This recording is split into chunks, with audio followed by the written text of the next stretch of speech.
When did a campaign become someone's personal wedding planner? I honestly do not even know where to begin with this entire dumpster fire, except to say that I am currently hiding in the breakroom bathroom on the 5th floor of the campaign headquarters, attempting to write this out because if I don't vent, I think I might actually physically combust. The police report is filed, but the whole mess leading up to it is so insane that if I told you this happened in a movie, you would say the plot was too ridiculous. In GL, I am 22 and already deeply involved in Al-Anon, which should tell you about the chaos I naturally attract. But this specific situation involving Carol Richardson has pushed me past my breaking point. I'm Henry Murphy, 22M, and yes, I'm the idiot who thought working as a junior communications coordinator for a massive high-stakes political campaign would be a good career start. Spoiler alert, the actual politics are fine. The campaign manager's daughter is the spawn of Satan wearing a Vera Wang dress. I feel like I need to give context because otherwise you won't understand the level of normalization that happened before things went completely nuclear. This whole thing revolves around Carol Richardson, 48F, the daughter of the candidate Senator Richardson. She's technically our Director of Special Events and Outreach, which means she plans two things: massive, useless photo ops and her own wedding. TBH, the campaign has been her personal wedding planning service since last fall. They've been dating 2 years, 8 months, and 3 days, and she got engaged on New Year's Eve, precisely 2 weeks before the primary season ramped up. And yes, I know the precise timeline because she has a whiteboard chart in her office detailing the countdown to matrimony alongside the countdown to election day, and the wedding is getting way more aggressive checks. Carol is the definition of a favoritist parent even though she isn't the parent. She is the favorite child and she weaponizes it. Her father, the senator, treats her like a fragile glass doll that must have everything she points at. This means that my job, which involves writing press releases and managing the campaign's social media, currently showing 47 unread notifications, I can't even look, has been replaced 90% of the time by logistics management for her $300,000 wedding. Last Tuesday at 11:47 a.m., I was supposed to be finalizing talking points for the environmental subcommittee meeting. Instead, I was on the phone with 3 different florists trying to secure 5,000 heirloom roses because Carol decided the 4,000 we budgeted were insufficient and, frankly, insulting to her fiancé's family. I had already burned 14 hours of PTO earlier in the month just driving across the state to retrieve a specific shade of linen napkins she found on Etsy. I have 11 sick days left and 0 PTO, and my lease for apartment 3B says my $1,247 rent is due in 4 days, so I can't afford to quit, even though the thought of it makes my heart race and my hands shake. But the real, immediate personal drama started when the old guard got involved. We have 3 senior staff members who are basically the foundation of the campaign old school, been there forever, but deeply weird. There's Patrick Perez, 82M, the chief strategist, who is a workaholic in the truest sense. He hasn't seen the sun since 1998, I think. He basically lives off lukewarm gas station coffee and looks like he is constantly calculating the cost of my existence. Then there is Ronald Park, 79M, who is our head of finance and also terrifyingly my actual roommate from hell. We split the $1,247 rent for 3B, but he consistently pays late and leaves passive-aggressive notes about my $43.67 Trader Joe's grocery bill if it involves too much Talenti gelato. And finally, Edward Bennett, 79M. Edward is the mean girlfriend. He's the senator's ancient running buddy, ostensibly head of policy research, but really he's just there to whisper gossip and fuel Carol's ego. Edward acts like he is the final arbiter of taste and manners for the entire Eastern Seaboard. The conflict wasn't the roses, though the $347 bill for the emergency late-night delivery of satin ribbon almost pushed me over the edge. The conflict was the children. Carol has 2 step-nieces she absolutely hates. They are 7 and 9, I think. They are her fiancé's sister's kids and they were supposed to be the flower girls. Keyword, supposed. Last Friday, Carol had one of her inevitable meltdowns in the central war room. We were setting up the massive IKEA table display for her seating chart revisions. My iPhone 14 battery was already dying at 11% because I had been on back-to-back Zooms since 7 a.m., plus trying to upload 8 high-res photos to Instagram before deadline. I was sipping my 5th cup of terrible campaign coffee, praying for the sweet release of death or maybe just a quiet Chick-fil-A drive-through dinner later. Carol was screaming at Patrick Perez, 82M, about the budget because he had dared suggest that maybe the campaign funds shouldn't cover the $85 plumber charge for the wedding venue's blocked toilet, arguing that was technically a pre-event infrastructure cost and not a campaign expense. Patrick, bless his ancient heart, just stood there adjusting his glasses. He's terrifyingly calm. Then Edward Bennett, 79M, sauntered in. Edward, who always wears the most pristine starched shirts, saw the seating chart. He noticed the names of the flower girls. Carol, darling, Edward purred. Edward always sounds like he's trying to sell you something expensive that is guaranteed to disappoint. Are these still the Williams children? Carol froze. Literally froze. She turned around and her face was this bright, terrifying shade of pink that usually precedes a major structural collapse in the office. Of course they are, Carol snapped. What are you implying, Edward? Edward shrugged, smoothing the lapel of his jacket. Nothing at all, just their mother. I heard she was letting them do that TikTok thing. Now, I had no idea what TikTok thing he meant, but the air immediately sucked out of the room. Ronald Park 79M, my lovely roommate who owes me $200 from last month's utility bill, stopped meticulously counting his expense receipts and peered over his reading glasses. TikTok, Carol asked, the word sounding like a curse. Yes, the viral dance, Edward said, leaning in conspiratorially. The one where the little girl in the ponytail does that hip-shaking move, I saw it. I was told their mother encourages it. Frankly, Carol, it's not just tacky. It's a very concerning demonstration of permissive parenting. They have no discipline, no structure. I swear to God, I had to physically bite the inside of my cheek to keep from saying, they're 7, Edward, they're doing the Macarena equivalent. But I'm Al-Anon, I use my tools, I keep my mouth shut, I stay in my lane even when the lane is paved with ridiculous human garbage. Carol looked at the seating chart, then at Patrick Perez, then back at Edward. Her breath started coming in shallow, ragged puffs. Permissive parenting, Carol whispered, that's what this is. Their mother, Jennifer, she's always so laissez-faire. Like who even lets their child have a public TikTok? It's completely vulgar. They will ruin the aesthetic. Patrick Perez, who truly doesn't give a damn about anything that isn't a polling number or a viable long-term policy goal, finally spoke up, clearly trying to redirect the conversation back to the actual campaign. Carol, we have a major donor meeting next week. We need to focus on securing the commitment from the Dallas group. The Flower Girls are secondary right now, but Carol was gone. She was in full Bridezilla mode, fueled by Edward's mean girl gossip. The concept of parenting style judgment had become her new hill to die on. Secondary, Carol shrieked. She grabbed the edge of the IKEA table so hard her knuckles turned white. The aesthetic is everything, Patrick. If those children, who clearly lack the necessary decorum due to their mother's utterly failed parenting choices, start doing some ridiculous dance during the procession, it ruins the entire tone. It ruins my day. It ruins the senator's reputation because people will assume we associate with people who don't understand appropriate boundaries for minors. I was literally standing there holding a box of personalized gold-plated favors that cost more than my first car, just waiting for my moment to escape to the coffee shop on Main Street for an actual Starbucks latte instead of this sludge. Carol turned to me, her eyes were bloodshot. Henry, you're young, you use the digital platforms. Tell me, is that hip-shaking TikTok trend truly indicative of poor upbringing? I just stared at her. My mind went blank. I thought, is this real life? Am I being asked to judge the parenting skills of an acquaintance based on a 7-second dance clip? I managed to stammer out, I mean, I think it's just a trend, Carol. Kids do viral trends. I don't think it necessarily reflects no. Carol cut me off sharply. Don't rationalize poor parenting. Edward is right. If the mother is letting them do that, what else is she letting them do? Run wild, eat fast food, not know how to hold a champagne flute properly. I cannot risk the optics of unmanaged children at a key political and social event. Patrick just sighed, a deep, world-weary sound, and started slowly packing up his briefcase. He knew this battle was lost, and then she made the fatal decision, the one that caused the real chaos. Henry, she commanded, pointing a perfectly manicured finger at me. I need you to write an email to the florist and tell them we are canceling the order for the mini bouquets. And I need you to draft a formal, campaign-approved letter to Jennifer explaining that due to unforeseen and necessary changes in the wedding party structure,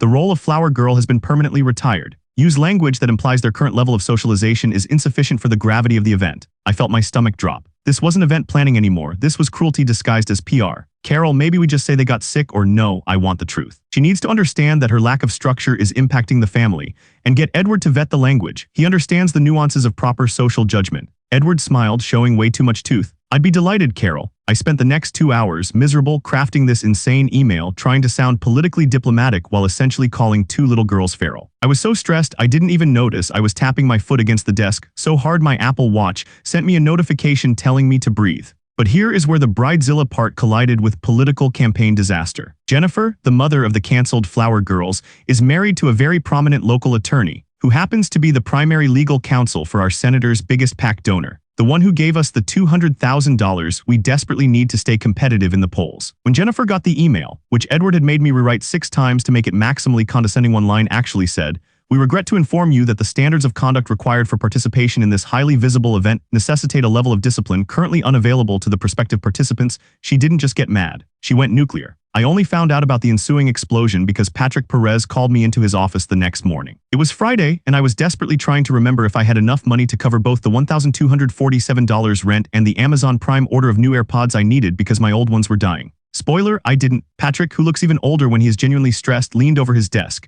He had 27 missed calls from the senator in the last hour alone. "Henry," he said, rubbing his temples. "What exactly did that formal adjustment letter say to Jennifer Williams?" I nervously repeated Edward's favorite line, "Something about insufficient socialization standards for participants of this visible occasion, sir." Patrick dropped his head onto the desk with a heavy thud. She forwarded the entire email chain, including Carol's explicit instruction to you and Edward's editorial notes, to her husband. Her husband forwarded it to the PAC chairman. The PAC chairman called the senator screaming, "We just lost the PAC funding, all $200,000 gone because Carol thinks a 7-year-old dancing on TikTok means they'll disrupt her wedding photos." I felt nauseous. This was worse than I thought. My job was now officially tied to the demise of a major political campaign due to judgmental wedding etiquette. But Carol didn't take this well, at all. The following Monday was a nightmare. Carol walked in looking like the human embodiment of the phrase, the audacity. She was wearing a cream-colored suit that probably cost more than my 2018 Honda Civic. She didn't apologize for losing the campaign 200 grand, she blamed us. This is why you don't trust subordinates with high-level communications, she roared at Patrick. Henry clearly used the wrong tone. He should have minimized the reason, not stated the truth. He didn't understand the assignment. I wanted to point out that Edward 79M literally signed off on the language, but Edward was doing the cowardly old man thing and pretending he was suddenly obsessed with a spreadsheet on his Samsung Galaxy. Patrick tried to salvage the situation with rational adult behavior. Carol, we need to regroup. We need to focus on damage control. The senator needs you to issue an apology, immediately. An apology? Carol was vibrating with rage. I want to apologize for demanding standards. Their mother is a bad parent. Edward, tell them why it's critical that children have appropriate decorum. Tell them about the importance of structured activity. Edward, the mean girlfriend, stepped up, smelling blood. Well, Patrick, with all due respect, Carol is merely pointing out the obvious failure in Mrs. Williams' methods. If those girls had been raised with the discipline necessary for a successful public life, this incident wouldn't have occurred. Henry, perhaps you should be looking into why the language you used was so inflammatory instead of blaming others. I literally just stared at Edward. The level of manipulation was Olympic. I wanted to punch something, but I remembered my Al-Anon sponsor saying, reacting with fire only gives the arsonist what they want. I said calmly, and I was proud of this. Edward, I used the language you dictated, citing necessary decorum as you requested. I also explicitly told Carol this was a bad idea, but she insisted on stating the truth about the mother's parenting choices. Carol started shouting over me. It was the truth. Henry is just defensive because he knows what I mean. He's clearly been raised by the same sort of permissive structure. Probably runs around in flip-flops and eats Chipotle every night.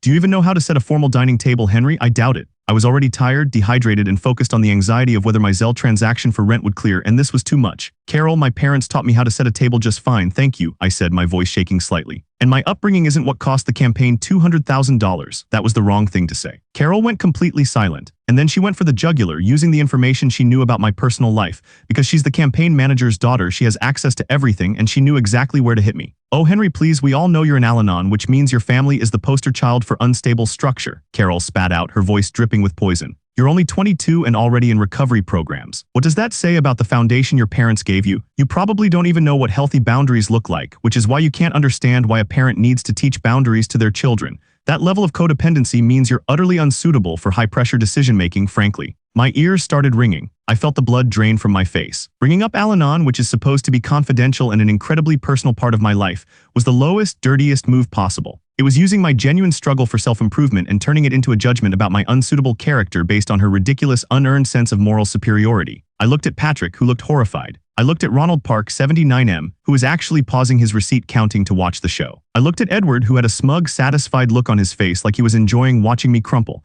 I was shaking, literally full body shaking, the way I shake after I've had way too much caffeine and zero sleep. I didn't cry. I felt pure icy rage. I was done, just done. I had put up with months of sourcing tablecloths and managing her tantrums, sacrificing my PTO and my mental health, and now she was attacking my family and my recovery for daring to suggest her email was too cruel. You know what, Carol? I said, dropping the box of personalized favors onto the carpet.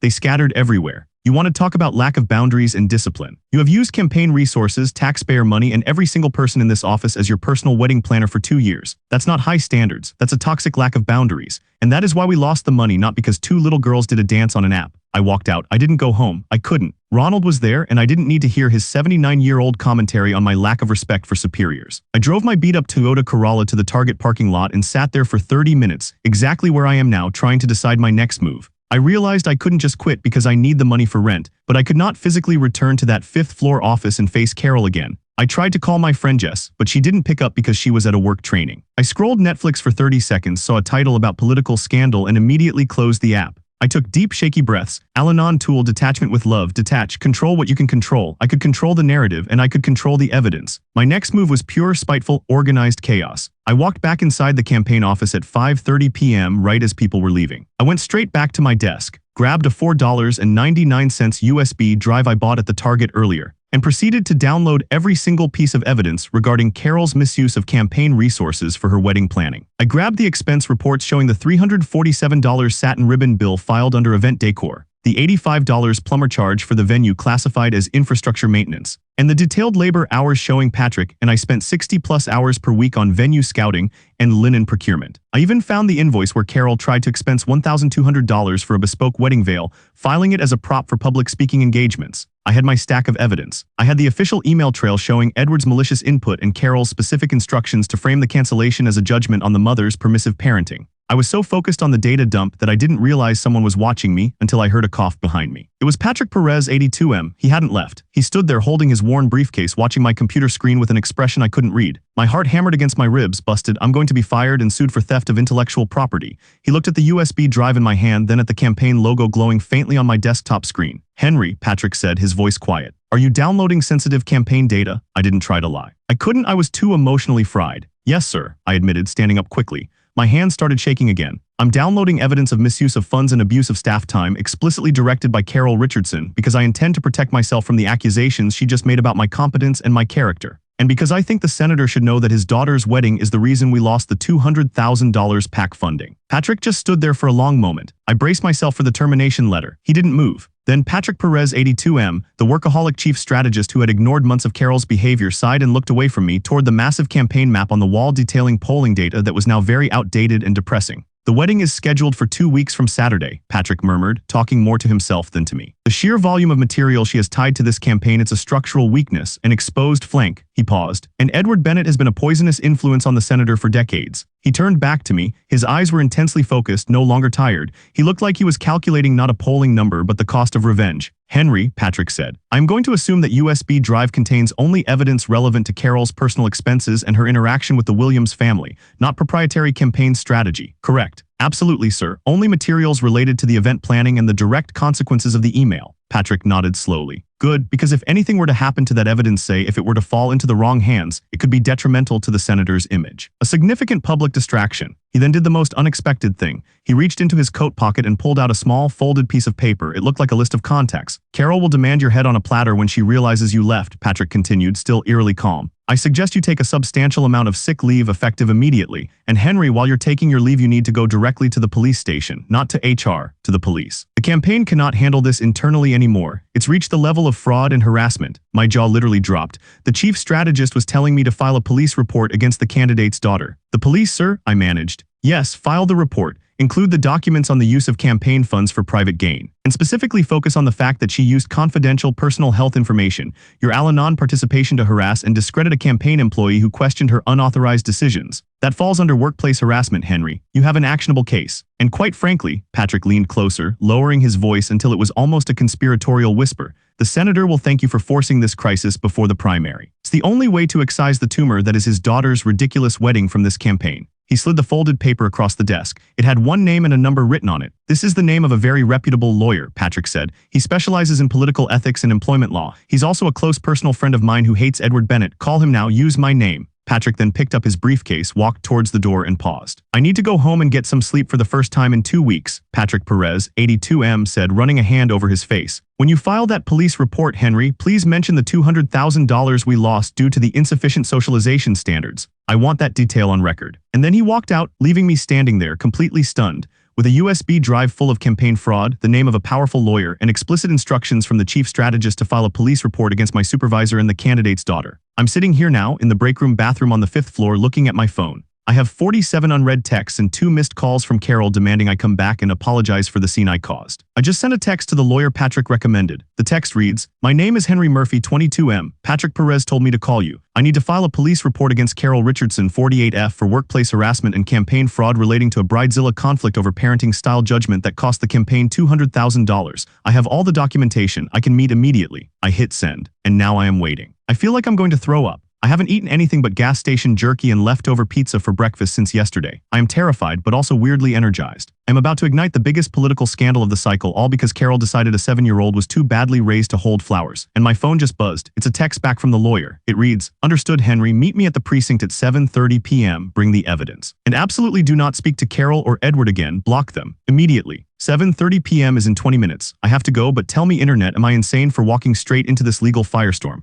And what the hell happens when the senator finds out I just blew up his daughter's wedding planning and his campaign funding? I am dying to know if this lawyer can actually protect me. Send good vibes because I literally cannot afford to go to jail over a fight about a TikTok dance. My $1,247 rent is due in 4 days, and I have exactly $43.67 left in my checking account. This is the dumbest day of my life. Wish me luck. I hit send on that text to the lawyer Gerald, and then I just sat there in the breakroom bathroom stall. My hands were shaking so bad I almost dropped the phone right into the questionable water of the campaign headquarters toilet.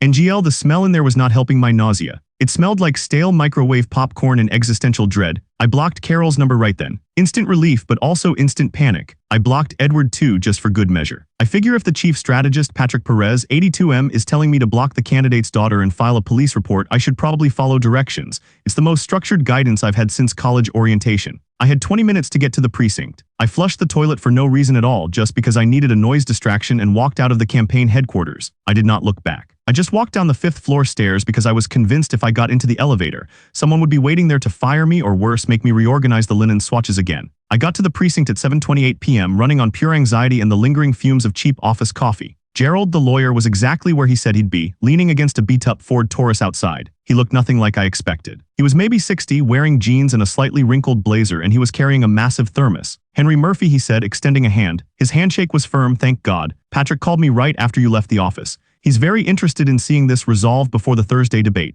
Patrick, I realize, is playing chess while Carol is trying to organize the decorative sugar cubes. Patrick is using Carol's insane behavior as a political weapon to force a clean break before the campaign is irreparably damaged. It's terrifying, but also kind of brilliant. TBH, I'm just glad I'm not the pawn anymore, maybe just the rook." I showed Gerald the USB drive. He looked at the material, the expense reports, the labor logs, Edward's horrible specific notes on the email, and Carol's text demanding I find a specific type of artisanal cheese for the bachelorette party, and he just whistled. "This is beautiful, Henry." Textbook, Gerald said. "We're not focusing on the fraud first, though. We're focusing on the harassment. Carol using your private medical information, your Al-Anon attendance to discredit you in front of senior staff. That's your leverage. That's what protects you and ensures you get paid out for your employment contract, regardless of whether the senator wins or loses." He was so calm, I told him everything. The roses, the linen napkins, the $85 plumber bill, the TikTok dance, Edward calling the 7-year-olds insufficiently socialized, and the loss of the $200,000 PAC money. I felt like a nervous witness in a true crime documentary. It took until 10:30 p.m. to file the official police report. It listed Carol Richardson, 48F, as the respondent for workplace harassment and potential misuse of campaign funds, which is technically political fraud, but Gerald said we needed to focus on the workplace part first for my employment protection. When the officer typed in the detail about the $200,000 PAC donation being lost because of the parenting style judgment over a 7-year-old's viral dance, I swear the officer almost fell out of his chair laughing. I left the precinct feeling utterly drained. I went back to my apartment 3B, $1,247 due in 4 days, and that's where the immediate post-chaos complication landed. Ronald Park, 79M, my roommate from hell. I walked into the apartment and the lights were all off, but Ronald was sitting perfectly upright in his armchair in the living room, illuminated only by the faint glow of the $14.99 LED light strip he insists on using to save electricity. He was holding a copy of the Wall Street Journal but clearly wasn't reading it. "Henry," Ronald said, his voice flat and accusing. "I received a rather disturbing communication from Carol Richardson's assistant about an hour ago." "Oh great. Even though I blocked Carol, she clearly enlisted the help of her terrified minions. Did she tell you I quit, Ronald?" I asked, dropping my backpack on the floor. I was too tired to care about his delicate sensibilities. "She told me you stole confidential campaign property and filed a malicious, libelous police report against her based on a personal grudge." Ronald corrected me, putting the paper down with a slow, deliberate movement. "And she mentioned that Patrick Perez is complicit, which frankly ruins my faith in the financial stability of the entire campaign structure. I am the head of finance, Henry. This is an operational crisis." "No, Ronald, I filed a report because Carol used confidential health information. My Al-Anon to attack me and she wasted over $10,000 in campaign resources on her stupid wedding," I snapped. "I didn't steal anything. I provided evidence of fraud." Ronald rubbed his perfectly smooth forehead. "Look, Henry, I don't care about your private life or your precious Al-Anon meetings. I care about the rent. I have done some calculations, and given the unstable nature of your employment status, I must insist you provide your share of the $1,247 by midnight tonight." I stared at him. "It's due in 4 days, Ronald. And you were late paying me back for the utilities last month, which you still owe me $200 for, by the way. Tardy payment on my part does not excuse your current fiscal irresponsibility," Ronald countered, reciting some horrible finance mantra. "You are now a legal liability, and frankly your presence here with this scandal brewing is going to affect my reputation on the 5th floor. I cannot be associated with a rogue employee who files police reports against his superiors. This was too much, the pure selfishness, the immediate financial threat. I realized I was living with a man who valued his reputation among geriatric political staffers more than he valued my ability to eat. "Fine, Ronald," I said. "I have $43.67. The rest of the money is coming. But since you are so concerned about my reputation, maybe you should also be concerned that the police report includes documentation showing Edward Bennett and Carol Richardson misclassified that $85 plumber fee under your department's budget. The lawyers are going to be asking how the head of finance allowed a personal wedding expense to be filed as campaign infrastructure." Ronald's eyes widened a fraction. That was the only crack I had ever seen in his composure. The idea that his name might be linked to the scandal was apparently worse than the entire campaign collapsing. I didn't wait for his reply. I just retreated to my tiny bedroom, locked the door, and immediately messaged Gerald, the lawyer. Emergency financial situation. Roommate Ronald Park, 79M, head of campaign finance, is demanding $623.50 rent immediately due to my unstable status. What do I do? I have $43.67. Gerald texted back 30 seconds later. Do not pay him a dime early. You have a lease agreement. Pay the rent when it is due, not before. You need every penny for immediate expenses. If he locks you out, call me. Also, tell Ronald I'd be happy to discuss his liability regarding the misclassification of the $85 plumber fee when he testifies. That should keep him quiet. I did not send the threat, but the fact that I had the legal firepower of a 60-year-old man who hates Edward Bennett on my side was incredibly comforting. Update. The media nuclear bomb. So 2 days later, on Thursday morning, the bomb dropped.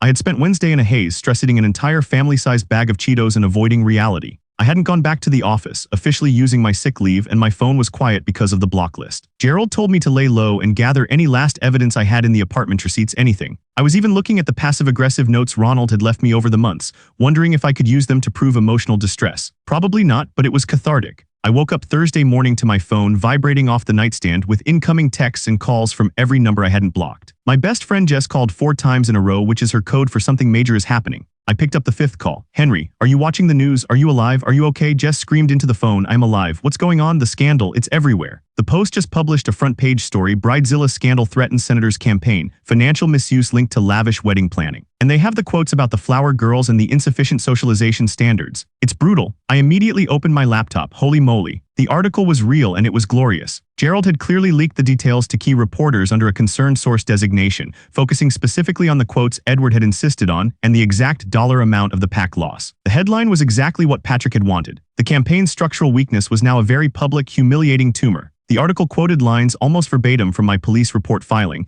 including the description of how Carol insisted the $347 satin ribbons were necessary for campaign visibility. But the part that really made me clutch my chest was the quote about the Al-Anon. Sources confirmed that the internal conflict escalated dramatically when Ms. Richardson publicly targeted the employee's participation in a personal recovery program, citing it as evidence of the employee's unstable structure and unsuitability for high-pressure work. A move which the employee alleges constituted severe workplace harassment and a privacy violation. Carol had been exposed not just as a frivolous spender, but as a malicious bully willing to use someone's personal struggle against them. My mom texted me immediately. Honey, are you the unstable structure they're talking about? Should I send money? Don't go on TV. Classic mom. I spent the next 2 days watching the political commentators tear the Richardson campaign apart. The story wasn't about the senator's policy. It was about the lack of discipline within his own family and the optics of privilege. It was a gold mine for late-night comedy writers. The Edward Bennett confrontation, the real-life consequences hit me when I had to deal with the logistics of getting my few remaining personal items out of the office. Gerald insisted I use a third party, but I still needed to figure out the rent situation with Ronald and also secure my computer backup that was still on my office desk.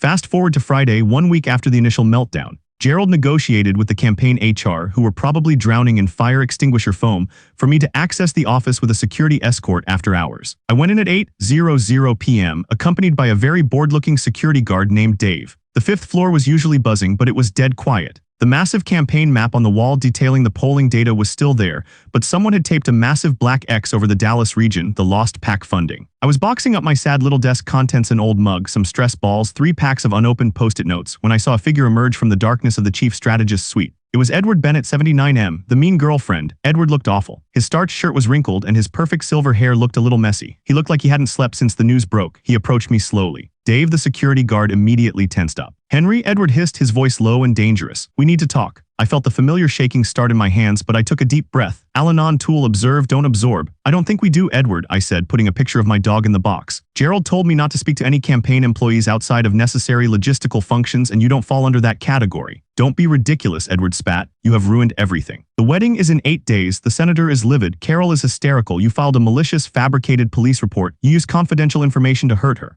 Wait a minute, I interrupted, raising my voice slightly. I used evidence to hurt her, and I didn't use confidential information. She used confidential information, my health status, to harass me in front of staff. I reported her. And the documentation of her trying to file a $1,200 wedding veil as a public speaking prop is right there on the USB drive, Edward. You knew about that, didn't you? Edward faltered. He clearly wasn't used to being challenged by a 22-year-old junior coordinator. You have no idea the damage you've caused, Edward muttered. He didn't sound angry anymore, he sounded scared. This was unnecessary. We could have resolved this internally. I could have gotten you a promotion. We could have silenced Carol. Patrick and I had a plan. Patrick's plan was to use the police to force the issue, I corrected him. And you weren't part of it, were you? Patrick told me you were a poisonous influence. And Edward, you were the one who made me rewrite the email 6 times to be maximally cruel to a 7-year-old's mother over a dance. You fueled her parenting judgment complex. You are the problem, not me. Edward was silent for a moment. He looked genuinely small. He finally lowered his voice even further, leaning in conspiratorially, trying to turn me back into his little minion. Henry, the senator is going to crush you. He knows you're vulnerable. You are relying on a legal loophole. If you just go on record and say you misunderstood Carol's intent and that Patrick pushed you to file the report because he wants control of the campaign, we can make this go away. We can get you paid and Ronald will let you stay in the apartment. Think about your rent, Henry. $1,247 is a massive burden. The way he weaponized my very real financial anxiety was disgusting. But I finally had my boundary established. The $1,247 is my problem, Edward, I said, zipping up the box.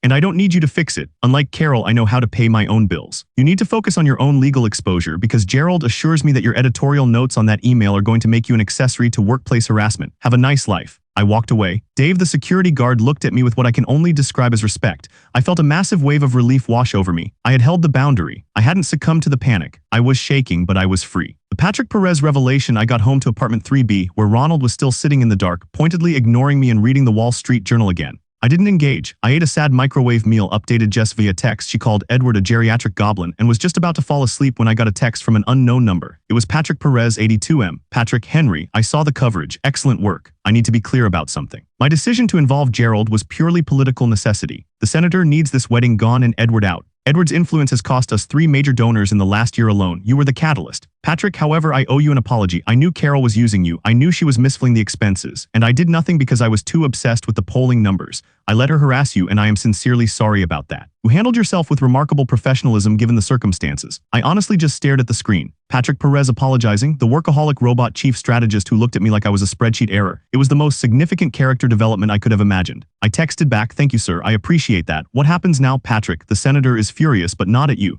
He is furious that Carol created this mess right before the primary. He's furious that Edward encouraged her. He has forced Carol to cancel the wedding venue, the one you spent 14 PTO hours driving to, and reschedule the entire event for after the election. She will not be stepping foot in the campaign office again until November. Patrick, also, I have instructed HR to pay out your remaining PTO, your sick leave, and 2 months severance pay. You will receive the payment via wire transfer Monday morning. Consider it payment for services rendered in the removal of the Richardson structural weakness. Use the funds wisely. I literally dropped my phone on the floor. 2 months severance plus PTO, that was about $6,000. My $1,247 rent was covered, my overdue utilities were covered, and I could actually afford groceries that weren't gas station jerky. I cried. Not because of Carol, but because Patrick Perez, the man who looked like he hadn't smiled since 1985, had looked out for me financially. The financial reality and the roommate eviction Monday morning, the money hit my account. It was exactly the amount Patrick had promised. I felt rich. I had money, a police report filed against a certified psycho, and a clean break from the worst job of my life. I immediately went to the bank, withdrew $1,247 in cash, and went straight back to apartment 3B. Ronald was sitting at the kitchen table, meticulously counting the change from a recent grocery run. Ronald, I said, dropping the entire stack of cash on the table. It made a satisfying thud. Here is the rent due today, Monday. Now we need to talk about the lease. He looked up, surprised. He hadn't expected cash. He usually expects a Zelle transaction. What about the lease, Henry? He asked, slowly stacking the bills. I'm giving you notice, I said. I'm moving out. I can afford my own place now, thanks to the severance package I received due to the extensive workplace harassment by Carol Richardson and Edward Bennett, people you were defending last week. By the way, I'm leaving on the 30th. I've already spoken to the landlord. Ronald's face crumpled, not out of sadness, but out of absolute panic. Finding a replacement roommate in this market who could handle the $1,247 rent was going to be difficult, especially since he insists on keeping the apartment at 60 degrees in the summer to save on AC. But Henry, we need to discuss a smooth transition, he stammered. You can't just leave. What about the utilities and the security deposit? You owe me $200 for last month's utilities, so we'll call that $200 of the security deposit, I said, using my strongest Al-Anon boundary voice. I'm taking the rest of my deposit back when I turn the keys over to the landlord on the 30th. And the transition is simple. I'm leaving, you're finding a new person to pay $623.50 a month to live in a dark, cold apartment with a 79-year-old man who judges their Trader Joe's purchases. I finally got my utility money back, NGL. It felt like a small, petty, necessary victory. The next 2 weeks were a blur of apartment hunting. I found a shoebox studio on the other side of town. It's small, but it's mine. The rent is slightly higher, $1,350, but I have enough savings now to cover the deposit in the first month. The end of the wedding for now. The massive, useless $300,000 wedding didn't happen on Saturday. Carol postponed it indefinitely, citing unforeseen political and familial disruptions. Translation: her father told her that if she got married before the election, he would cut her off financially because she had made him look like an incompetent fool. I watched the news coverage of the non-wedding weekend from my new tiny studio apartment, eating cheap celebratory pizza and feeling completely detached. Carol issued a carefully worded non-apology statement through campaign channels, vaguely referencing misunderstandings regarding internal communication standards. She never apologized to me directly, obviously, and she certainly didn't apologize to Jennifer Williams, the mother of the Flower Girls. I did, however, get an email from Jennifer Williams herself, forwarded through Gerald. She thanked me profusely for filing the report and providing the details. She said the moment she saw the quote in the post about Edward's insufficient socialization standards, she knew Carol was lying, and she was so relieved the entire family could finally see what a horrible person Carol was. She even sent me a $50 gift card to a local bookstore as a thank you. I almost cried again. The Edward Bennett twist. I thought that was the end of Edward Bennett 79M, the mean girlfriend. But this morning I got a text from Patrick. Patrick: Edward resigned yesterday, immediately effective. He's citing health reasons. TBH, the senator fired him after he found out Edward tried to threaten you over the rent to cover his own exposure. That's not the twist though. Patrick: Edward's wife is taking him to divorce court.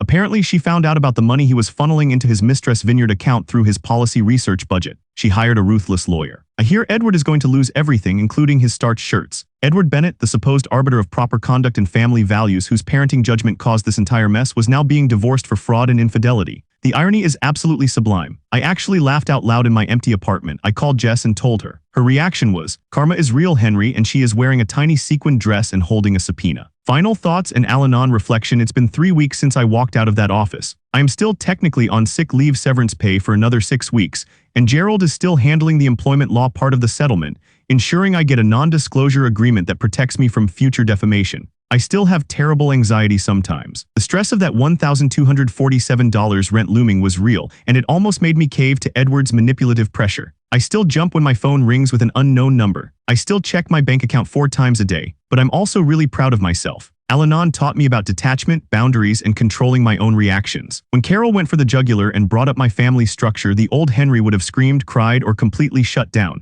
Instead, I collected the evidence, sought legal counsel, and detached myself from the chaos. I used my tools literally. The USB drive was my sanity. I learned that sometimes the only way to establish a boundary with a toxic person is to use the law. My fear of confrontation was finally outweighed by my pure, icy rage over the financial instability and the attack on my personal life. I am currently interviewing for a communications job at a nonprofit. The pay is slightly lower than the campaign, but the environment is dramatically saner. The application asked about my previous role and I managed to answer.